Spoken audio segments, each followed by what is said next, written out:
So now it's pneumonia.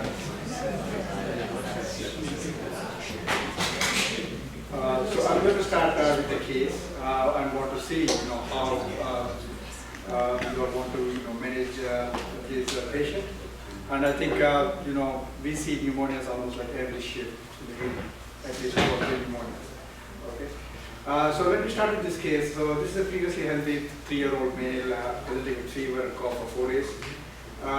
He's anorexic but in fluids and doesn't look dehydrated. These are the vitals. He's a febrile, tachycardic, but the OPSAS is good. And he otherwise is well looking. He's alert, ambulatory, no respiratory distress, but decreased breath sounds in the right eyes.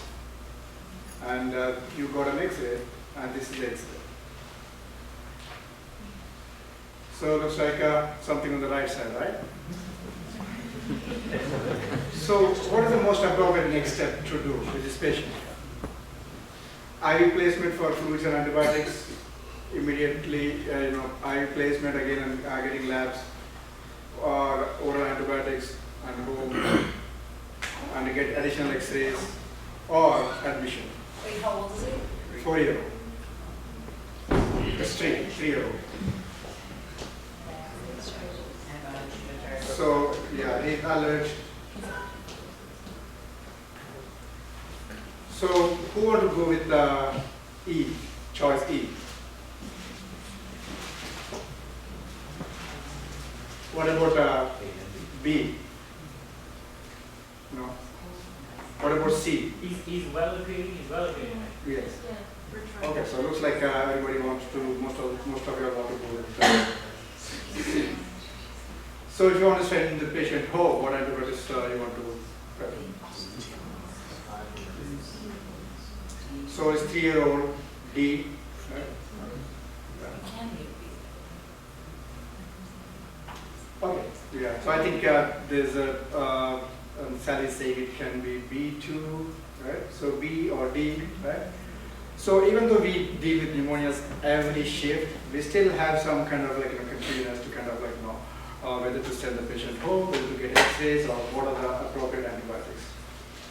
So after the presentation, again we'll go over with these choices at the end. This is an overview of my presentation. So I'll discuss the major pathogens of pneumonia in children, and I recognize major findings that distinguish pneumonia due to various pathogens and from other respiratory tract infections. And I'll also describe the circumstances that warrant X-rays and labs, and outline the antibiotics commonly used in pneumonia in children, and also the indication for hospitalization. Pneumonia is defined as an inflammation of the lung parenchyma following an infectious or non-infectious incident. So in the ED, the febrile child with acute onset of pneumonia is most likely due to infectious pathogens. I'm going to talk about infectious pathogens, and the non-infectious could be anything. It can be kind of like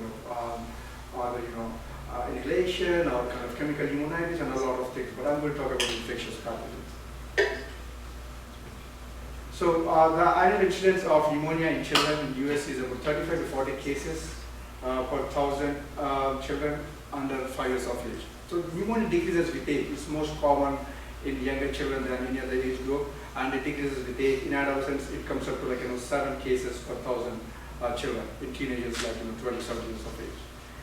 And the mortality in US is less than 1 per 1,000 children annually, but this is the #1 killer of children in the developing world. It's ahead of malaria and gastroenteritis with the dehydration. And it's more prevalent in choromas because of the overcrowding, and the pathogen spreads easily in the overcrowded conditions. And for some reason, it's more common in boys than girls. So these are the risk factors. So history of prematurity, malnutrition, low socioeconomic status, and attendance to daycare, passive cigarette smoking are some of the risk factors. And alcohol and underlying conditions like chronic conditions like cardiopulmonary, cystic fibrosis, sickle cell disease, or other conditions that can also predispose to pneumonia. And the patient's seizure or neurological disorders are at risk for aspiration pneumonia, just like adolescents with alcohol intoxication too. So pneumonia follows an upper respiratory infection. The mode of transmission is by droplet, either by close contact or indirectly through contaminated formats, especially in the winter season with RSV flu. When that's why we do the contact isolation for influenza and RSV. And the pathogen initially colonizes the nasopharynx, then it's inhaled to the lungs to cause pneumonia. Very rarely it can be because of bacterial spread to lungs from the initial colonization in the nasopharynx. And the host defense mechanisms like anatomical barriers like the nasal hair or the saliva that prevents the pathogen from entering the lungs. Other defense mechanisms like the antibody or cell-mediated immunity, phagocytosis in the body, and vaccines, they play a major role in preventing pneumonia or in decreasing the seriousness of this condition. I'll talk about the vaccines in one of my slides. In I think the etiology. So the pathogens vary according to age and the clinical setting. So this is actually very important because treatment it's easy for us to prescribe antibiotics, but we need to know depending on the age, because the best predictor of the pathogen of pneumonia is age. And it also depends on the clinical setting too. So we take the overall clinical picture, the age, the clinical setting, and other things when we decide to treat them. So even after extensive investigation, no specific pathogen was identified in up to 50% of the cases, because it's not practical, to get a tissue, specimen, the lung specimen, to identify the exact pathogen, and all these, investigations that were done was indirect evidence, blood culture, nasopharyngeal culture, or the PCR and serological test. And when reported, dual infection is actually reported more frequently, like dual infection with virus and bacteria. So despite this, there is some consistent trends, with the prevalence of different pathogens in this patient. So according to one of the recent studies that was published in New England Journal of Medicine in February 2015. Viruses account for about 14 to 35% of the cases of pneumonia in children, and they are more commonly identified in children under 5 years of age, whereas in over 5 years of age, it's atypical bacterial pathogens like mycoplasma or chlamydia. And strep pneumonia is the most common overall bacterial pathogen responsible throughout childhood. So it's, I divide these slides, the etiology slides, to different age groups, neonates, and then, other infants, and preschoolers, and school-age children. There's 4 categories. So neonates, I think as Latika mentioned, the neonatal pathogens, like ruby strep, E. coli, and listeria are the common pathogens that cause pneumonia. And all, neonates with pneumonia needs full sepsis workup and hospitalization. Now coming to infants between 3 weeks and 3 months of age, viruses are the most common pathogens. RSV is the leading pathogen, followed by parainfluenza virus. And then chlamydia trachomatis also causes, something called atypical pneumonia of infancy in these infants. And pertussis is recently being reported in the last few years. That's why, even now they started something called TDAP in the last few years, so that adolescents and others can get this pertussis, because the pertussis immunity is waning off, and then these young infants are getting pertussis. As I said before, pneumococcus is the most common bacteria that is responsible for pneumonia throughout childhood. Again, all these the reported prevalences or incidences based on studies that were before PCV13, which was started about in 2010. So before that, before in 1990s, after the administration of HIP vaccine, which is H-influenza vaccine, the incidence of pneumonia has gone down drastically. And since 2000, with the administration of PCV7, which is a different kind of vaccine that from what we use now, which is PCV13, the incidence of pneumonia gone down further. But now it's interesting to know what is the current incidence is after the PCV13, because the serotypes that are not included in PCV7 are responsible for majority of these cases of bacterial pneumonia in children. Now with this inclusion of these specific serotypes, so we don't know what is the exact incidence. I was trying to look up, but I didn't find any good article that came up with incidence of these pathogens. So now, like older infants and preschoolers, again, viruses is the most common pathogen. So most toddler pneumonia is viral pneumonia. RSV, parainfluenza, and other viruses are cause pneumonia in children. Strep pneumonia, most common bacterial pathogen, and it's been recently reported that atypical pneumonia due to mycoplasma and chlamydia in preschoolers, like between 2 to 5 years of age. So they contract this illness from their school-age siblings. Now, school-age children and adolescents, atypical pneumonia is more common due to mycoplasma or chlamydia pneumonia.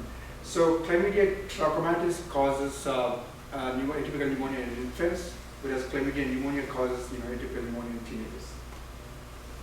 Strep pneumonia is an important cause, and the viruses are responsible for minority of cases of pneumonia in these children. So any questions about the etiology? So just remember that if there is a confusion, in neonates, it's the same neonatal pathogens that are responsible for pneumonia. Whereas in older infants and preschool age children, it's the virus. Most toddler pneumonia is viral pneumonia. And then over 5 years of age, it is atypical pneumonia. That's the most common cause. But also remember that like now, even in ED, we see a lot of them, like preschool age, like 3 to 5 years of age. The pneumonia can be because of atypical also, even though the classic age is over 5 years of age. So the hallmark symptoms of pneumonia are fever and cough, but again, it can be young infants present with atypically. They can present they present less often with cough, but more often with other atypical symptoms like lethargy, pore fading, or temperature instability. And these hallmark symptoms of fever and cough are more in the toddlers or children, older children. And the longer duration of fever and cough, the more likely that that the patient has pneumonia. But of course, you need to take the whole clinical presentation also into consideration. So the most common signs are dullness, crackles, decreased breath sounds, and bronchial breath sounds. But we hardly kind of see this in young children. We may appreciate some crackles or decreased breath sounds occasionally, but again, you go with the duration of the symptoms and how the child looks. So wheezing is not that common in pneumonia. If it is, it's more common in viral and atypical pneumonia than the classic bacterial pneumonia. So I don't want you all to take away a message that you cannot have strep pneumonia with wheezing. But again, it depends on the clinical presentation. For developing children who can be discharged and who you think can be managed as an outpatient, who presents with wheezing, more likely to have viral pneumonia or atypical than the bacterial, than typical pneumococcal pneumonia. Tachypnea is reported to be the most sensitive and specific sign, but early in pneumonia, it can, you may not have tachypnea. And this is the WHO definition of tachypnea. Again, the numbers are a little higher here, but in the real practice, anything more than 60 is really kind of like an distress. So what I want to show you is that this number 20, in the year, sometimes we say average 24, 25. So anything more than 20 in school age child is normal. And I always count the respiratory rate for 1 full minute, because if you count for 15 seconds, because children may have maybe a period of breathing, or they may be crying, or activity changes. So ideally, you should count when you should completely undress the patient and count for a full 60 seconds, and when the patient is not crying. That's why sometimes what I do, from far, when I enter the asthma room, I just look at the patient and count first, and then listen to the chest. So I just want to go over some classic features of the 4 types of 3 to 4 types of pneumonia that we frequently encounter. Again, bacterial pneumonia, typical cause is pneumococcal. All ages are affected, but under 5 or 6 years of age is more common. And the typical features again, abrupt onset, high fever, ill looking, and you may have abdominal pain or chest pain. And the physical exam, you will have more focal findings. And then X-ray also, like you will have more focal or lobar consolidation. So this is like a classic of bacterial pneumonia or pneumococcal pneumonia. So this is a patient, 5-year-old with high fever, tachypnea, and WBC of 27,000. This, thanks to Dr. Shah for contributing all these pictures. This is one of our patients here. So we see kind of lobar consolidation. So this is classic of a typical pneumococcal pneumonia. But again, you may not see all classic cases all the time. So it all depends on overall presentation. So atypical pneumonia of infancy is caused most commonly by chlamydia trachomatis, and usually between 2 to 8 weeks of age. And typically the typical age is 6 weeks of life. And the children are usually not ill-looking, afebrile or low-grade fever, or mild tachypnea, mild wheezing, and if you see do a chest X-ray, you may see kind of diffuse interstitial infiltrates. And they may have history of conjunctivitis at the age of 2 weeks, or they may present with conjunctivitis as well. So atypical pneumonia in children, as I said before, is caused most commonly by mycoplasma, and chlamydia pneumonia also causes atypical pneumonia in older teens. So the typical features: gradual onset, low-grade fever, diffuse exam findings, and if you're able to get a chest X-ray, you will see the bilateral patch infiltrates. So this is a patient with confirmed with mycoplasma pneumonia. So you see some consolidation here, and you see this infiltrates here, and here too. So although lobar consolidation is typical of pneumococcal pneumonia, even some cases of mycoplasma pneumonia can also have the lobar consolidation. So that's why depending on the age and the clinical presentation, you know whether it's kind of whether you want to treat for both or one or why. Viral pneumonias, most common with 3 months to 5 years of age, and the typical features are here low grade or absent fever, not very ill looking, or you may have diffuse findings, and if you get X-rays, you will see diffuse interstitial infiltrates. This is one of a patient with RSV pneumonia. You see to the left, lingular infiltrates here. Patient was discharged without any antibiotics and things like that. So there's something called occult pneumonia. It is pneumonia. It's a radiographic pneumonia in patients with high fever, but with absence of tachypnea or other respiratory findings. And the prevalence, the current prevalence is about 5 to 7%, but it used to be as high as 25% before the pneumococcal vaccination was started. And the factors associated with this positivity are prolonged fever, prolonged cough, or WBC more than 15 to 20,000. That's why, especially young children, if you have an unexplained fever, cough, and then even if they have no respiratory symptoms, we think of what kind of pneumonia, and especially if they have high WBC. Any questions so far? So now, when do we get the chest X-ray? Again, there's a lot of controversy with this in the real practice. Different people do it differently. But when you usually get the chest X-ray, so pulmonary findings on a physical exam. Pulmonary findings. So you're thinking about pneumonia and you are getting X-rays. Okay. Anything? High fever for 48 hours. So looking for occult pneumonia. Anything? Asthmatics, you don't respond to treatment. Asthmatics. Okay. So you're looking for some alternate diagnosis, or right? So when you have inconclusive findings, right? Yes. CDC, leukocytosis, and Right. So occult pneumonia. So you have elevated WBCs, and then you have unexplained fever, and then you're getting X-ray. Sepsis, workups, immunity. Sepsis workup in your name? Yeah. So again, there's a little controversy about that, getting a chest X-ray or not. But again, yes, if you're looking for occult pneumonia, you can get a chest X-ray. So the most common indications are severe disease that is requiring admission. You don't need to get all the time. So for somebody, for a well-looking child who can be managed as an outpatient, and if you're thinking about pneumonia, so you can treat based on the age.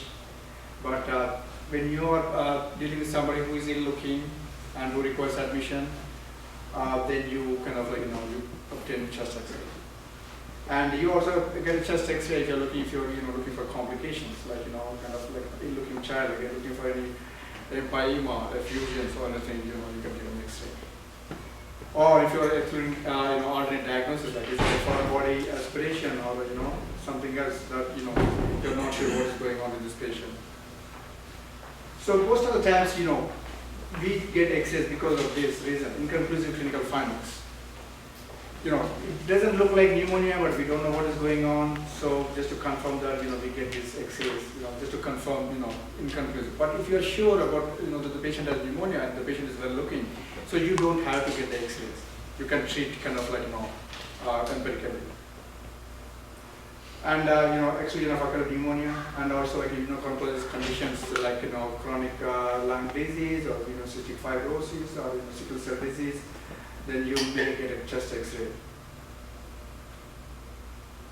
So there are some clues that can be, obtained by looking at an X-ray, like lobar consolidation. This is a lobar consolidation. So what does, I think we discussed this before. What do you think? If this child is like, 4-year-old, high fever, virus, atypical, lobar, classic of like pneumococcal, right? So what about this X-ray? It's over-penetrated. Over-penetrated, okay. Okay, other than the penetration, anything abnormal with this X-ray? Right, so I think right, middle, low, somewhere here. So what do you call that pneumonia? Yeah, atypical can be like anything, but this one is a classic of, if you're thinking about infection, this is classic of, this is called round pneumonia. It's classic of, pneumococcal. It's most common. I mean, it's not classic, but it's more commonly with the pneumococcal pneumonia. But it can be with other bacteria also, but most commonly with pneumococcal pneumonia. But when you see this, you need to think about the differential. Like, it can be, some metastasis of some lymphomas or Wilms tumor from somewhere else. So if you see this around pneumonia, then, just, think about is there anything else you're dealing with. So what about this patient?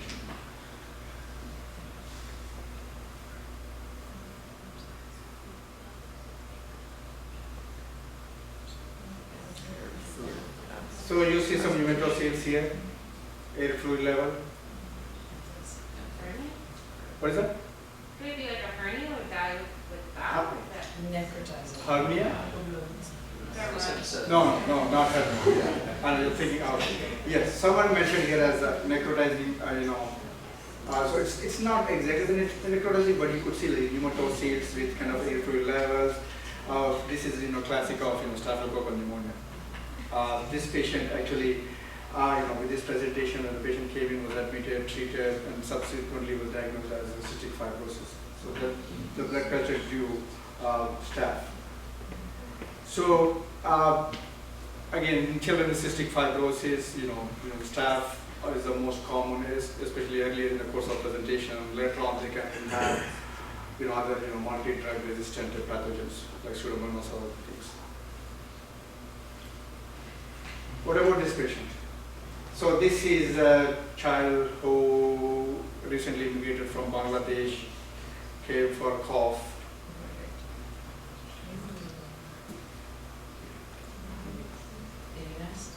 Immunized. So they say, we don't have the card, but they're kind of immunized, but he's visiting from Bangladesh with chronic cough. TB, PPD positive. So think about, TB in children, like, especially, visiting from endemic areas, so we see this a lot of times, and especially they have chronic symptoms, or if they have any exposure to a case of TB. So it's not a classic thing, but you see some mediastinal lymphadenopathy here, and you see some haziness in the right lower lobe. So TB, primary TB can present like focal pneumonia. So if the patient has all this, the clinical picture fits in, then you may want to get a PPD, and then you may consider treating for TB. Again, from Dr. Shah's textbook, so miliary tuberculosis, infant, high fever, respiratory distress, hepatosplenomegaly, miliary TB. Right?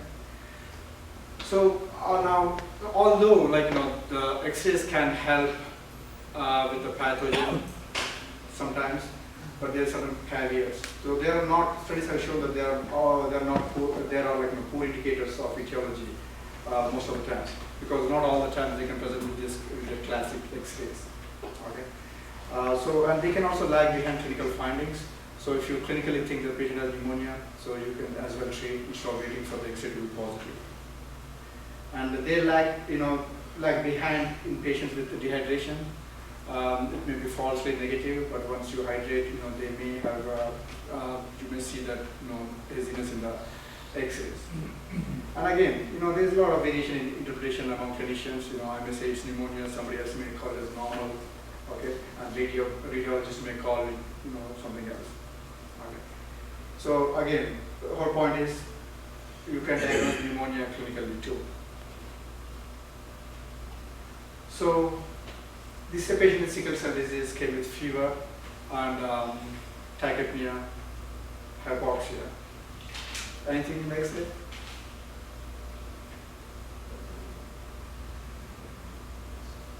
So here, so it's a little patch, right? Again, with sickle cell patients, we need to be very, very cautious, because so you see this time here, this is on 15/2001, 8 p.m. and then 12/16 at 2 a.m. So in 8 hours, complete washout of the right lung. Yeah. So sickle cell patients, if they clinically they are looking or they present, tachypnea or respiratory issues and then fever, we are think about acute chest syndrome, or if this is a new infiltrate, then again, a new infiltrate with this clinical findings, patient is going to ICU, right? Because the patient, you can see this, and I've seen a couple of patients like this too, complete washout, if you kind of discharge them, next day they may come with complete splinting or that. So this is opposite of acute pneumonia. Acute pneumonia, so you have high fever but no respiratory findings. In sickle cell disease, you have respiratory findings, but the X-ray may be normal. So think about if the patient is looking at respiratory features, then patient is not going home. So I don't want to spend much time. Just want to tell that for patients who being treated as an outpatient, you don't need to get labs or CBC. The inflammatory markers they have shown not to change the management.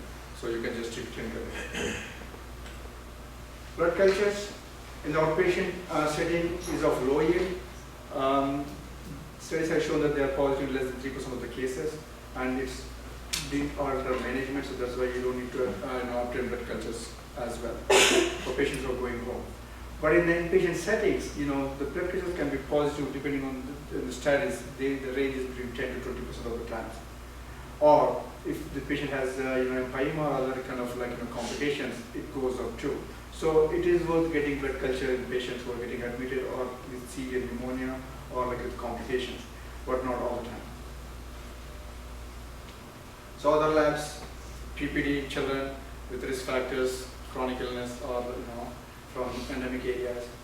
And other tests includes the RSV, flu tests, and other rapid tests that may help in cohorting the patients if they are getting admitted. And they may not be useful again for the outpatient management.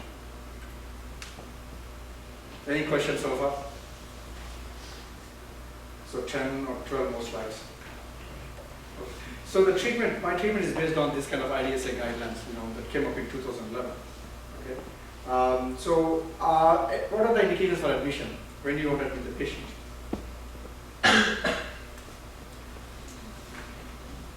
So is there any age group that you admit patients with pneumonia? Under 30 days for sure, yes. Anything else? What about 1 to 3 months, 1 to 6 months, 1 first year? No? Sickle cell. Yes, sickle cell. Immunodeficiency, Right. underlying disease. Underlying diseases, very good, so I think Sally mentioned most of them. So, young children, like young infants, especially less than 3 to 6 months of age, are more likely to be admitted unless they are well looking, they have atypical pneumonia of infancy, which I said is the chlamydia trachomatis, and if they are not hypoxic, they can they can be discharged, provided they have good follow. But most of the times, if you're thinking about bacterial pneumonia in this age group, in the first 3 to 6 months, you need to admit them. Other conditions include dehydration, poor PO intake, respiratory distress, ill looking, or patients with complications gets admitted. And if you are concerned about compliance, also need to be admitted.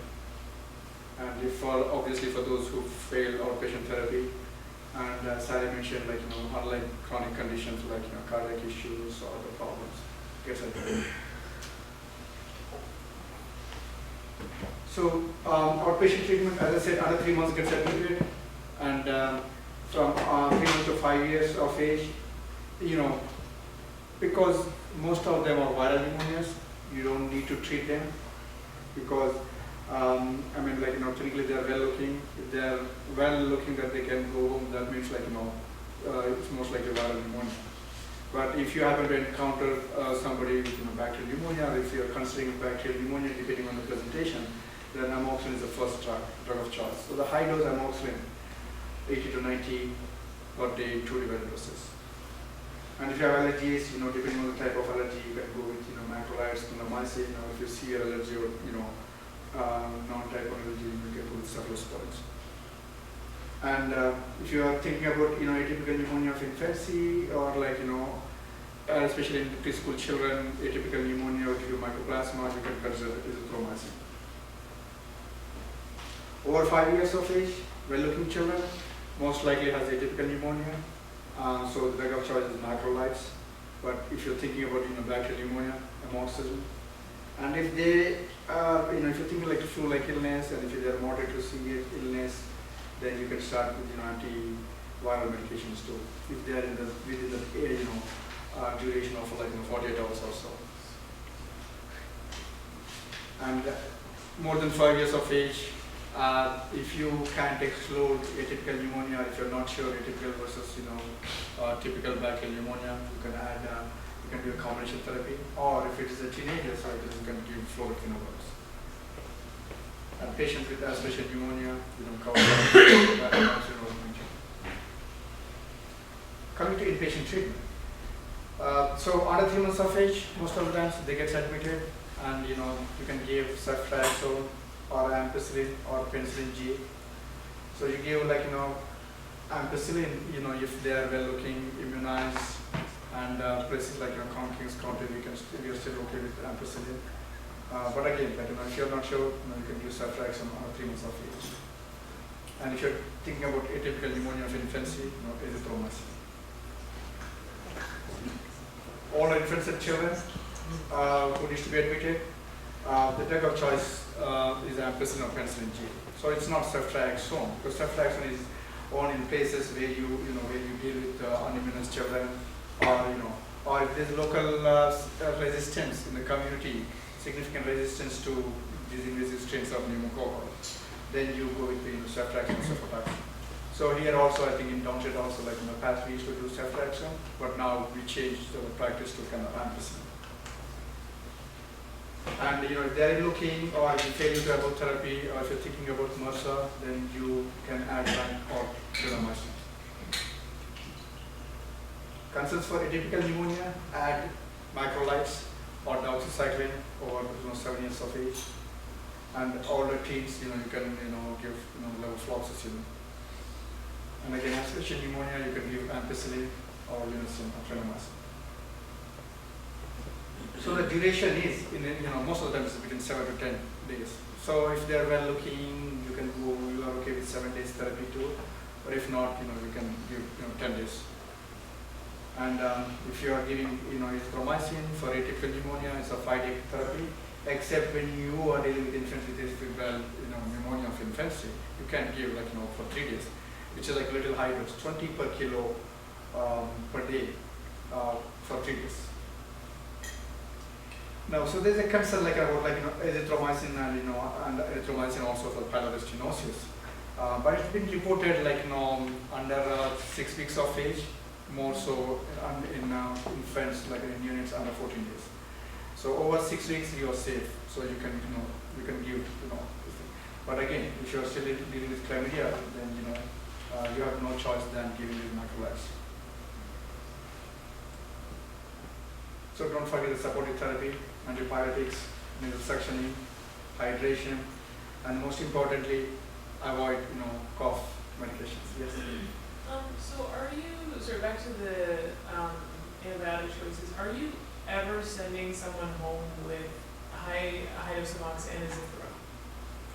Again, theoretically you can. If you're dealing with teenagers, you can go get away with just phenolins, fluoroquinolones. But most of the times, depending on the clinical presentation, if they are okay, they're looking. I mean, ideally, they are more likely to have community-acquired pneumonia, which is atypical pneumonia. Unless you think that it's a classic global consolidation or the picture presents with high fever, the onset, chills, the patient is well looking, to go home, then you can kind of send them home on It's just as atypical. Yeah.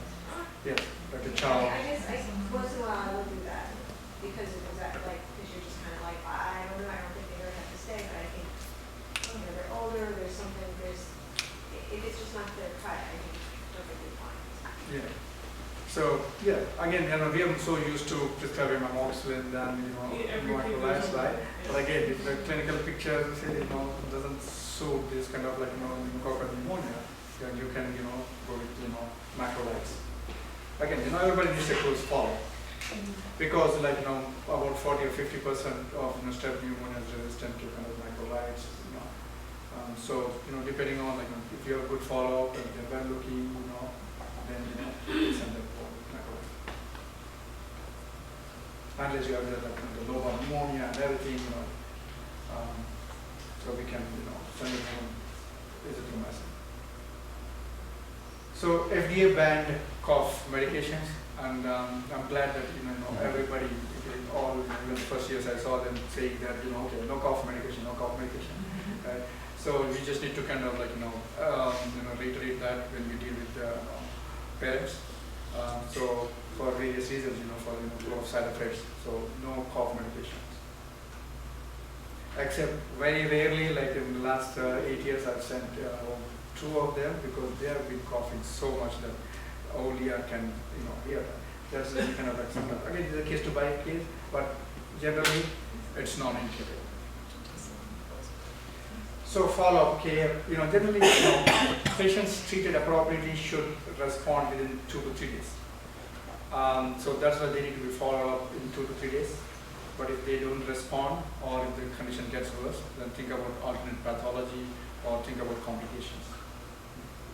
And cough and some dyspnea can persist for a few weeks. So that doesn't mean that they are that the pneumonia recurred or that it's getting worse. And now I think one important thing I want to talk about the follow-up X-rays. When you want to get the follow-up X-rays?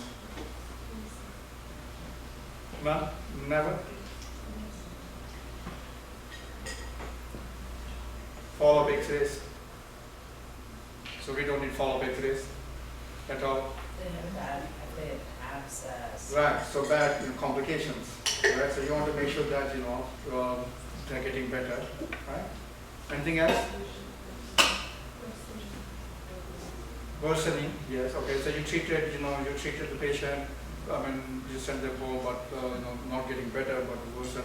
So you're looking for complications, right? Anything else? So looking for complications, or if the patient had already complications, looking for response. So complications or persistent symptoms or worsening symptoms, or recurrent pneumonia. So you get, if the patient has recurrent pneumonia, because if it's in the same lobe, then you may worry about what? What is that? Foreign body, right? So there may be a foreign body sitting there and causing recurrent pneumonia, right? Or you may have some lymph node or something that's blocking the bronchus or something, like some metastasis or some lymphomas, and that's causing recurrent pneumonias there. Or some other kind of like, anatomical conditions, some kind of like airway anomaly or like, vascular anomaly that's causes recurrent pneumonias. So if it's in the same lobe, then you think about these things. If it's in different lobes, think about working out for any commonwealth conditions like cystic fibrosis and other things. So, and what about, and in severe athletics also, like for example, complete washout of a lobe, then you want to make sure that it's not something again but some foreign body obstructing some bronchus or some lymph node from lymphoma or something. So then you get follow-up X-rays to make sure that the athleticis is resolved. And around pneumonia, also again you have other differentials, so that's why you have to make sure that it's getting better. And typically obtained, X-rays are typically obtained within 4 to 6 weeks after treatment. Complications, I'm not going to go. This is a patient with empyema, like ill-looking, high fever, very high WBCs. This is a patient with long abscess, so you see air fluid level there. So necrotizing pneumonia, I think I mentioned earlier. So you see kind of like airspace consolidation with some cavities, right? So necrotizing pneumonia is mostly due to what staph and MRSA, and it can be because of any bacteria, but I think it's mostly kind of like a strain called serotype group A19 of pneumococcus. Yeah. So it's and then as Sally mentioned, it can be other bacteria too, but it's more commonly from this strain of pneumococcus. So this strain wasn't covered in the initial pneumococcal vaccination in 2000s. But recently the PCV13 that's started in the last 5 years, they include all these strains that cause pneumonia, including this strain that causes necrotizing pneumonia too. So now again it's interesting to see kind of like if any studies comes up to see if there are any necrotizing pneumonias or if it is because of something else than this strain of pneumococcus. And then the pathogens also can change in the next few years because now almost all the serotypes have been covered in this new vaccine. Prevention, hand washing, respiratory hygiene. I wash hands so much that I get like now this winter I get my kind of like I get the skin break with my kind of like hand. So, but it's very important because I've seen a couple of patients also parents saying that we need to wash the hands. That's why I kind of like wash it and I go like this so that they know that I wash the hands. So, and immunization is very important. It's like both like hemophilus immunization, pertussis, and pneumococcal immunization, and influenza vaccination too. It's not that the pneumococcal vaccination prevents only against pneumococcal pneumonia. It can also prevent against influenza pneumonia too. It's kind of that lessens the severity of the course of illness, and vice versa. Like influenza vaccination can help prevent infections due to other pathogens. Again, Synagis is an RSV antibody that is given routinely to high-risk infants like premature infants or infants with chronic conditions like chronic lung disease or cardiac problems. So this is given like monthly during the winter season, during the RSV season from like October, November to March, April. And avoiding passive smoking. So back to our case, 3-year-old, well-looking, high fever, but that would be intake. So X-ray, right lower lobe pneumonia, right? Consolidation. So I think everybody kind of like opted for antibiotics and discharge home. I think that is the correct answer because the patient is well looking, even though it's like pneumococcal, it will probably pneumococcal pneumonia or bacterial pneumonia. So I think because patient is well looking, patient can go home. And then what antibiotic? We have some little confusion between amoxicillin versus azithromycin. So this is a 3-year-old child. 3-year-old, high fever. I think I would go with this, even though in the 3-year-old, in this preschool age, you can still have atypical pneumonia, but I would go with amoxicillin because you have a big local consolidation, so I would go with amoxicillin. And I get good follow-up in 2 to 3 days. to make sure that kind of like, it is getting better. So the take-home points. So the best predictor of cause of pneumonia in children is the age. And the other predictor is like kind of looking at the clinical presentation. In neonates, group strep, E. coli and Listeria are more common pathogens, so you do full sepsis workup and admit them. And most tolerant pneumonia is viral, so if they are well looking, they may not need antibiotics. Most common cause of community-acquired pneumonia in other words, healthy children over 5 years of age is mycoplasma. I'm trying to get in older teenagers. So, the drug of choice would be, in this age group, would be macrolides. And so, again, we see this often, the new onset of wheezing, wheezing and pneumonia. Again, it's not typically associated with bacterial pneumonias. So it may be atypical or viral pneumonias. So again, depending on the age, you can treat for one of those conditions. And as I said, management depends on the age and the clinical setting. And labs, X-rays are not routinely indicated. So these are my references. Any questions?